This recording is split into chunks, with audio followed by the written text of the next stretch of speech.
नमस्कार,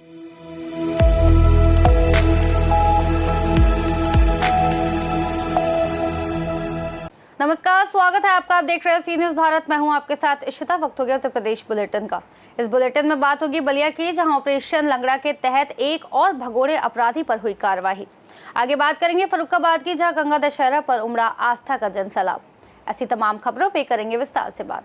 बलिया के कोतवाली थाना क्षेत्र में ऑपरेशन लंगड़ा के तहत एक और बड़ी सफलता हाथ लगी है। पुलिस मुठभेड़ के दौरान एक वांछित अपराधी रोहित वर्मा को पैर में गोली लगी, जिसके बाद उसे घायल अवस्था में जिला चिकित्सालय में भर्ती कराया गया, जहां उसका इलाज चल रहा है। गौरतलब है कि 21 मई को शहर के बीचों बीच एक दवा व्यवसायी पर जानलेवा हमला हुआ था, जिसमें बदमाशों ने सुबह सुबह गोलियां चलाई थी।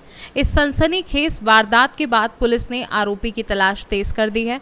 28 मई को इस मामले में एक आरोपी मुकेश सिंह को पुलिस ने मुठभेड़ के दौरान गिरफ्तार किया था, जबकि अंधेरे का फायदा उठाकर रोहित वर्मा फरार हो गया था। पुलिस ने मौके से एक पिस्टल, जिंदा कारतूस और खोखा बरामद किया है। इस पुलिसिया कार्यवाही से स्थानीय लोगों ने राहत की सांस ली है। पुलिस अधीक्षक ने टीम को इस सफलता के लिए सराहना दी है और आगे भी सख्ती से अपराधियों के खिलाफ अभियान जारी रखने की बात कही है।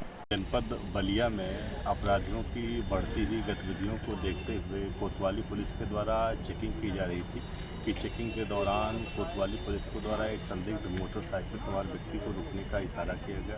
उसके द्वारा रुकने के बजाय तेज़ रफ्तार से मोटरसाइकिल को भगाया जाने लगा। इतने में कोतवाली पुलिस की टीम के द्वारा उसका पीछा किया गया और उसकी घेराबंदी की। घेराबंदी कर जब उसे ललकारा गया तो उसने पुलिस पर फायरिंग कर दी। पुलिस ने भी आत्मरक्षार्थ में जवाबी कार्रवाई की, जिसमें उस व्यक्ति के पैर में गोली लगी। जब पूछताछ में उस व्यक्ति ने अपना नाम रोहित उर्फ सरल बताया और यह जानकारी हुई कोतवाली में पंजीकृत 109 BNS के मुकदमे का वो प्रकाश में आया हुआ अभियुक्त है। उसके पास से जब तलाशी ली गई तो एक अदद जो है देसी पिस्टल 32 बोर की और एक अदद खोखा कारतूस एवं 2 जिंदा कारतूस बरामद हुए। इसके साथ से उसके पास से एक काले रंग की मोटरसाइकिल एवं 2700 रुपये भी बरामद हुए। उसको तत्काल जिला अस्पताल भिजवाया गया, जहां उसकी खतरे से बाहर स्थिति है।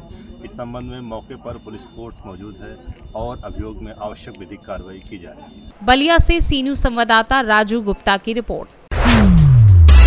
फर्रुखाबाद में गंगा दशहरा के पावन अवसर पर आज पांचाल घाट पर आस्था का जन सैलाब उमड़ पड़ा। सुबह से ही लाखों श्रद्धालु हर हर गंगे और गंगे मैया की जय के जयकारों के साथ पवित्र गंगा में डुबकी लगाकर पुण्य अर्जित कर रहे हैं।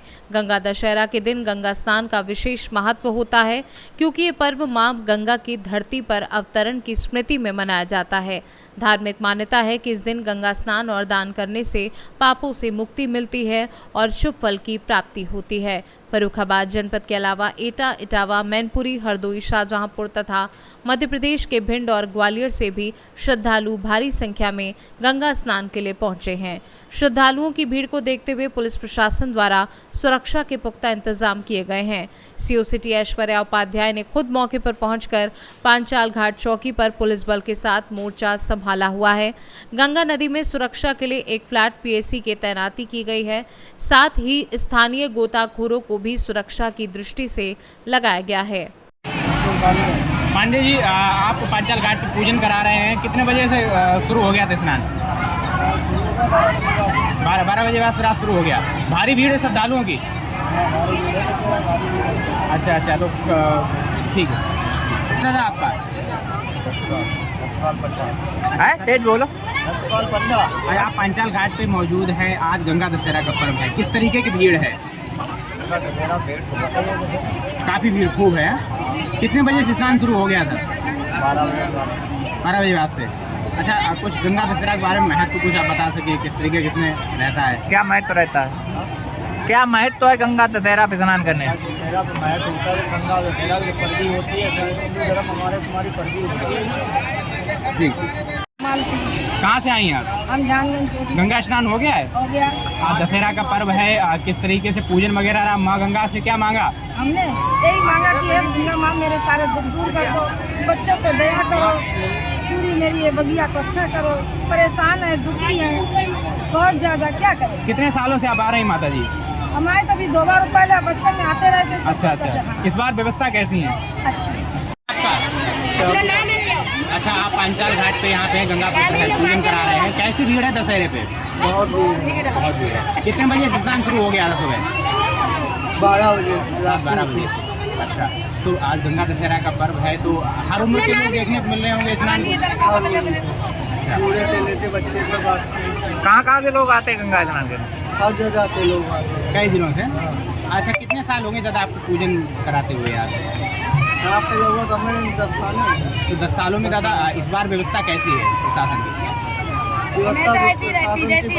बढ़िया व्यवस्था है। का पर्व है और कई जनपदों के श्रद्धालुओं का आगमन रात से शुरू हो गया था। किस तरीके की सुरक्षा व्यवस्था है और ट्रैफिक कैसे मेंटेन किया जा रहा है? आज 5 जून 2025 को गंगा दशहरा के पर्व पर पांचाल घाट पर हज़ारों की भीड़ होती है जो दूसरे डिस्ट्रिक्ट से आते हैं लोग यहाँ पे स्नान करने के लिए। उसके बाद इस उपलक्ष्य में हमने काफ़ी बल में पुलिस फोर्स तैनात कर रखा है, डाइवर्जन कर रखा है और अलग अलग पार्किंग स्लॉट्स बना रखे हैं जहाँ पर पार्किंग हो रही है। तो अभी तक ऐसी कुछ समस्या नहीं आई है, सब कुछ सकुशल संपन्न हो रहा है। आगे भी यही उम्मीद है कि पूरी फोर्स और सबके सहयोग से ये सकुशल संपन्न हो जाएगा। जो गंगा नदी स्नान हो रहा है गंगा जी में, उसमें फ्लड एसी और गोताखोर वगैरह व्यक्ति? जी हाँ, हम लोगों ने गोताखोरों की लिस्ट बना करके उनको तैनात कर रखा है। साथ में फ्लड PAC भी है जो दोनों साइड पर लगातार भ्रमणशील है और ऐसी कोई भी घटना ना हो इसके लिए सतर्क। अभी तक का स्नान किस तरह का चल रहा है? अभी तक का स्नान सकुशल संपन्न हुआ है और आगे भी यही उम्मीद है कि ऐसा होता रहेगा। हम लोगों से भी अनुरोध कर रहे हैं कि वो ज़्यादा रिस्क लेकर के आगे ना जाएं, तट पर ही स्नान करके। फर्रुखाबाद से सीनू संवाददाता आदेश शर्मा की रिपोर्ट। साइबर क्राइम में लिप्त 7 अभियुक्तों की गिरफ्तारी हुई है। साइबर क्राइम थाना व कोतवाली जालौन पुलिस की संयुक्त टीम द्वारा क्विक बच तथा फेयर प्ले व लोटस आदि ऐप के जरिए से साइबर ठगी करने वाले संगठित गैंग का पर्दाफाश कर अंतर्राज्यीय 7 अभियुक्तों को ठगी के 133 अदद ATM व 74,500 रुपए के साथ गिरफ्तार किया है। संगठनों का खुलासा किया है, कितने लोग जो है गिरफ्तार हुए हैं, ये लोग कैसे किस तरीके से घटनाओं को अंजाम देते हैं?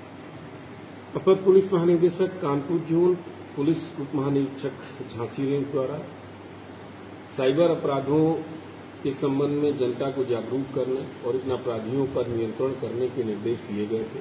उपक्रम में साइबर थाना और जालौन पुलिस ने एक मुखबिरों का संजाल बिछा रखा था। जानकारी हुई कि कुछ नवयुवक जालौन में विगत 1 माह से कमरे पर किराए लेकर गेमिंग प्लेटफॉर्म जैसे क्विक बीच, फेयर प्ले, लोटस इत्यादि के माध्यम से जनता को जोड़कर उनसे ऑनलाइन बेटिंग करा रहे हैं इलीगल तरीके से और उनके साथ ठगी कर रहे हैं।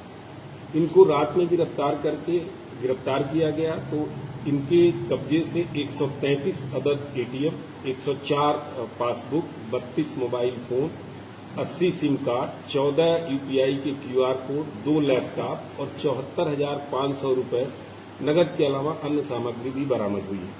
ये कुल 7 अभियुक्त हैं जो दतिया, झांसी, आगरा, मैनपुरी के रहने वाले हैं, जिनका सरगना है विश्वजीत गांधी जो दतिया का रहने वाला है। ये लोग गेमिंग प्लेटफॉर्म से संपर्क कर लेते थे, फिर अपना व्हाट्सएप ग्रुप बनाते थे।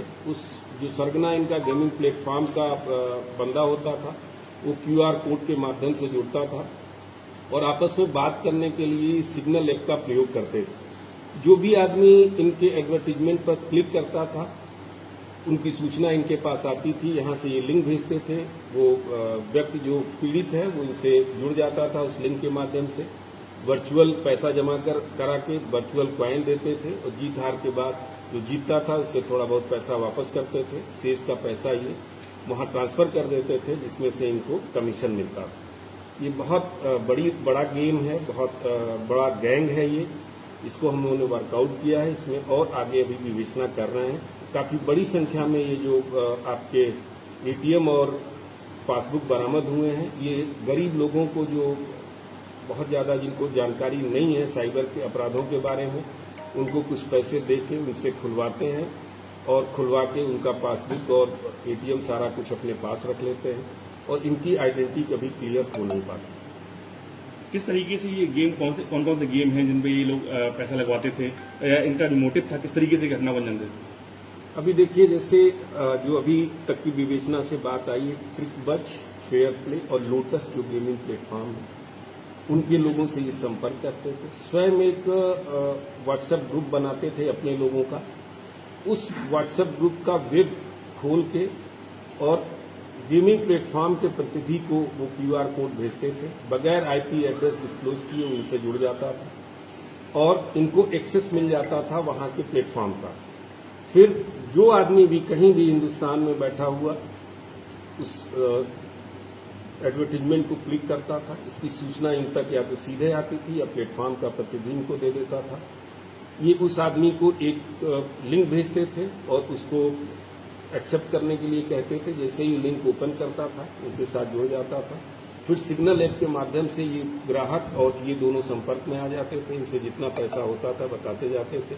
एक मिनिमम अमाउंट इन्होंने फिक्स कर रखा था 300 रुपये का, उसमें उनको कॉइन, वर्चुअल कॉइन देते थे। फिर जैसे सपोज करिए कि किसी क्रिकेट मैच पर लगा है, उसमें हार जीत के हिसाब से वो बेटिंग कराते थे। कराने के बाद जो पैसा हार जाता था उसका रख लेते थे, बाकी जो कुछ जीतते थे उनको थोड़ा बहुत पैसा ये वापस करते थे। जालौन से सीनू संवाददाता निखिल की रिपोर्ट। मेरठ में बुधवार को आगामी त्योहारों के मद्देनजर मेरठ में आला अधिकारियों द्वारा फ्लैग मार्च निकाला गया। आगामी त्योहारों को सकुशल सौहार्दपूर्ण माहौल में संपन्न कराए जाने एवं जनपद में कानून व्यवस्था के दृष्टिकोण से अपर पुलिस महानिदेशक मेरठ जोन मेरठ, पुलिस उप महानिरीक्षक मेरठ परिक्षेत्र मेरठ एवं वरिष्ठ पुलिस अधीक्षक व भारी पुलिस बल के साथ मेरठ नगर क्षेत्र अंतर्गत विभिन्न महत्वपूर्ण मार्गों स्थानों पर पैदल मार्च किया गया। सर, त्योहार पास है बकरीद, उसको लेकर क्या क्या व्यवस्था है पूरे जोन में? पूरे जोन में ईद को लेके सभी जगह सभी जनपदों में पूरे तरह से पुलिस मुस्तैद है। उसमें सबसे पहले जहाँ पे नमाज पढ़ी जाएगी ईद की, वहाँ पे सभी बंदोबस्त कराए गए हैं ताकि लोग इत्मीनान से अपना नमाज पढ़ सकें। नंबर 2, कोई भी सड़क पे ना पढ़े, इसके लिए सभी लोग से बात की गई है और ये इंश्योर कराया जाएगा कोई भी सड़क पे ना पढ़े। जहाँ पे निर्धारित स्थान है वहीं पे पढ़ें सभी लोग। इसके साथ उसके बाद जो कुर्बानी होगी वो निर्धारित स्थान पे होगी। किसी भी प्रतिबंधित पशु का कुर्बानी नहीं हो सकती है और उसके आसपास कोई प्रतिबंधित पशु नहीं आ सकता है। कुर्बानी के बाद जो है सफाई के लिए नगर निगम, नगर निकायों को प्रेरित किया गया है, कुर्बानी के पहले, कुर्बानी के समय और कुर्बानी के बाद भी। तो इस तरह से साथ में अमन चैन बनी रहे सभी समुदायों के बीच में, इसके लिए पीस कमेटी की मीटिंग की गई है। तो ये सारी चीज़ जो है श्रृंखलावार जो है इस पूरे सप्ताह में पूरा हो चुका है। अब हम लोग जो है त्यौहार की तैयारी कर रहे हैं और आखिरी पड़ाव पे हैं। इसके बाद सारे पुलिस को डिप्लॉय कर दिया जाएगा। आज सभी पुलिस के जो सीनियर अधिकारी हैं, हमारे DIG मेरठ परिक्षेत्र श्री कलानिधि साहब, डॉक्टर विपिन टाडा साहब, SSP मेरठ, सभी लोग जो है यहाँ भ्रमण करके सभी व्यवस्थाओं को देखे हैं। जहाँ जहाँ कमी है उसको भी अगले 24 घंटे में ठीक कर दिया जाएगा ताकि कहीं भी किसी को विघ्न ना आने पाए। तो संवेदनशील और अति संवेदनशील स्थान भी चयनित किए गए हैं? संवेदनशील स्थान हमेशा रहते हैं, जहाँ पे संवेदनशील पे हम लोग अतिरिक्त पुलिस पर लगाते हैं और साथ में जन सहयोग से भी जनता के लोगों का भी सहयोग लेके वहाँ पे जनता के भी लोगों लगते हैं ताकि किसी भी प्रकार की प्रतिक्रिया या नकारात्मक व्यक्तियों से या किसी विचार से लोगों को दूर रखा जा सके। तो ड्रोन से भी निगरानी रखी जाएगी? ड्रोन से भी निगरानी रखी जाएगी। इसके साथ CCTV कैमरा का निगरानी रहेगा। उसके साथ हमारे बहुत सारे AI इनेबल्ड टूल्स हैं, वो सारे AI इनेबल्ड टूल्स का भी इस्तेमाल किया जाएगा। हमारे SSP जो है वो श्री विपिन टाडा साहब जो है, डॉक्टर विपिन टाडा ने बहुत सा AI इनेबल्ड टूल्स रखा है जिससे पूरे मेरठ में सभी जगह निगरानी रखी जाएगी। इस तरह पूरे जोन में निगरानी रखी जाएगी। तो सोशल मीडिया को लेकर हमेशा नेगेटिविटी सामने आती है, तो सोशल मीडिया भी निगाह रखी जाएगी? सोशल मीडिया में विशेष करके ये कहना है कि कोई भी अगर नकारात्मक विचार डालता है या कोई भी प्रतीकात्मक विचार डालता है या कोई भी आपत्तिजनक डालता है तो उसके खिलाफ सख्त कार्रवाई। तो हुड़दंगबाजों को लेकर भी कुछ गाइडलाइन जारी की गई है? हुड़दंगबाज हो, चाहे बदमाश तत्व हो, चाहे किसी भी प्रकार के व्यक्ति हो जो अवांछनीय हो, जिनके किसी भी नापाक इरादे हो, किसी भी हालत में उसे सफल नहीं होने दिया जाएगा और उसकी पूरी तैयारी बंदोबस्त की गई है।